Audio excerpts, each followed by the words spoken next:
there a particular support group that helped you during this time? During that time, no, because I didn't want to see my friends. Siguro what helped me get through was just prayers and myself. I still wanted to make a difference. So because I've always wanted to be successful, I have this picture of myself that I'm successful. So I hold on to that dream, I held on to that vision, and yeah, it's nice to have a support group. I realized because recently, the past 2 years, I've joined this group. It's called PSI. So it's purpose. It's more of being like living purposely, purposeful driven life. Parang ganon. So we go through a process like you also like but parang ganito, you share your life and then you're being processed, and then you realize na sometimes it's good also like to share, because when you share, a certain part of you is being, if it's passed on to others, especially when you share your story, people get inspired, and then it parang na-unload din siya sa'yo, and it feels good. So, but back then, I didn't want a group, so I was just putting my thoughts in writing, so I guess that's really helped a lot. But it came then to a point that sometimes a lot of people don't want to talk about these things kasi growing up in the province, di ba parang hindi pwedeng sabihin na, etc. Like, keep it a secret. But of course, to me, I realized that those are not, to each his own. Before kung ganun yung mindset ko, now it's not. I'm very comfortable talking about it. No regrets. I used to cry a lot whenever I tell my story, but now I just look at it and smile. And whenever I share it, I hope that people will be able to, get something from the story and be inspired from it. And you mentioned that you want your story to be passed on to people for them to be inspired. Yeah, for them to and be I inspired. think through this book, baka you can Yeah. share your story. Yeah, I've been asking questions about this kasi I think that's the of your story. Yeah. If there's one piece of advice that you can give to your past self during those times, what advice would you give? Any advice to my past self? I think the one advice that probably I'd tell myself is to love myself. I think that's something that a lot of people, they say na, oh, you have to love yourself first. But then I realized na it's really hard. How do you love yourself? Like, does it mean that when you put yourself above everyone else that you love yourself? Does it mean na if you love yourself, palaging ikaw muna, or you don't think about other people? So I realized na loving myself is really like having that peace in your heart and in your mind. Na it took me years to realize that. I read a lot, of course I know all of these things, but then ang bottom line pala, like you can say that you love yourself is you are at peace. You are unafraid of what's gonna happen. You are open. You live the moment. Like you live one day at a time. Because I used to I studied kasi like accounting, so you are wired to always like take minimize all of your risks. You want to make sure and you want to like be organized every time. So I was like always saying to myself na I'll only get a car whenever I have this much money, or I'll go back to school if maraming ifs. And then my father told me, and even for the trips, the family used to go on trips on Christmas, go out of the country. And I always stay home with my kid. Kasi I don't want to take out from my savings. And then I realized when my father died, na parang he was right. He was always telling me, I know that you have a lot of money, why don't you go and enjoy life? parang who's gonna enjoy it.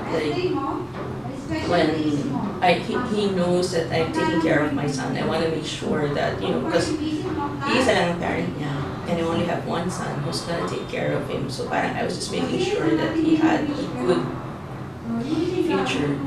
But then I realized, yun nga, sabi ng father ko, why don't you go out, you enjoy, and then, so I started, we started going to trips, and I guess, yung kind of mindset mo kasi na, like, what was I doing to myself, or what was my mindset, it was scarcity.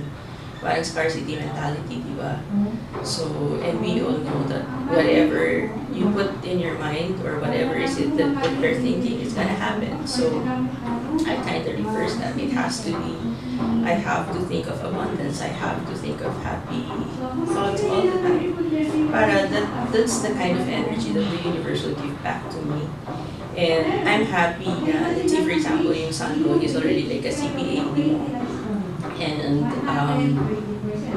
I gave him his car. He can like always go. And sabi ko nga sa kanya, you don't really have to work because I have a cafe, I have my consulting firm as well. So I was telling him, why don't you just take care of my clients, or why don't you just take care of the cafe? But for him, sabi niya, he wants to make it on his own. So sometimes parang, you know, nandun pa rin yung, I know that I'm forward thinking, I know na I'm open already to a lot of things, but then yung motherly side mo pa rin that you want to take care of your kid, nandun pa rin sa akin. And my son made me realize na parang that's also like taking away from him. Of course, he knows that, you know, he'll have money, and if the day whatever happens to me, he'll have money. But then, I'm happy that he makes me realize na when he told me that he wants to be successful on his own, he doesn't want to have anything na galing sa akin. So, I realized that I'm also like taking away from him, diba? So, it's not fair kasi if I give him or like spoon feed him, or if I give him everything that he needs, he's not gonna learn. So, yung mga ganon that makes me realize that I raised up a good kid. So, yun. And at work, that has always been what I do also. I always go back to my core values, the things that I believe in. Kasi being a CFO or being an accountant, it's really hard because a lot of companies, a lot of the owners, they're really going back to the taxes fund. They really like want to make sure that they pay lesser. And there's this one story when I was in telco, bago pa lang ako noon. And one of the CEOs was parang sobra kaming not aligned with the things that he wanted to do. He wanted like to cheat on something. So for me, kahit na alam kong it's gonna cost me my job or it's gonna cost me controversy or whatever, I still reported that. So, and I'm happy kasi natanggal yung CEO, no hard feelings, and whenever we see outside, sabi lang niya sa akin is, I'm glad that you did that. So, parang, it's really hard for people to have that conviction talaga to do the right thing. Kasi a lot of people now would just go along with the flow, or kasi ako, I believe na if a lot of people are doing it, it doesn't really mean that it's right. And even if I'm the only one doing it, it doesn't mean that it's wrong. So that has always been my mindset. Sige. Sige, let's proceed with your career journey. Yeah. You are currently the CFO and the founder of your own company, right? Yeah, I'm the CEO of the company for the Healthy Babe Basket. Yes, CEO founder. So, briefly, can you share your turning point in your career? Turning point in my career. I think a turning point in my career was when I got separated. Kasi right after I joined, I was with China Bank for a year, and then I was with manufacturing for 10 years, and then I opted to have the early retirement in 2000. And I was supposed to like I wanted to do business back then with of course with my ex-husband. But then things didn't work out right. That was the lowest part of my life, but when I picked up all the pieces, I think everything just fell into place. So after the manufacturing firm that I was in, I joined Delco, and I think they were like so impressed with my accomplishments that I was offered almost double of what I was earning. And I'm just really grateful that we shouldn't be afraid whenever we are faced with something like that. Parang biruan na namin mga magkakaibigan is every time that something bad happens to me, there's always like a good thing happening in my career. And then sabi nga nila like, probably him up there is really like close to single moms because of course, di ba si Mary is like also like one before, so I guess those are the kind of stories that me and my friends would always like talk about. So why did I say it was my turning point?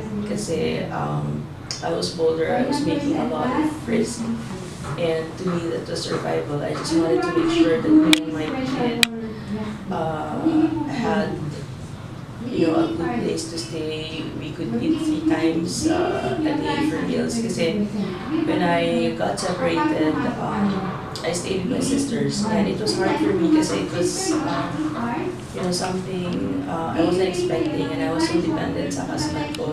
I knew how to drive, but then when you're so dependent and you're not used to doing it, parang you don't know nararatod ka, you don't know what to do anymore, and I didn't want to share it with my family. I just shared it with my sister, but then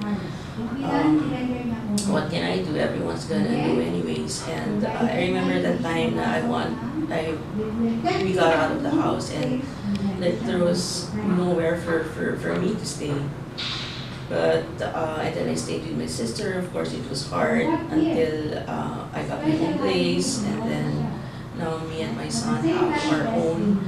So I guess that was a turning point in my career. So I was more focused on work, parang work na lang siya sa akin. And I always made sure that I was updated in all the things. So it was really like hard work for me. And the key for me was really my continuous education. I was making sure that I had all the tools. I was updated in all aspects of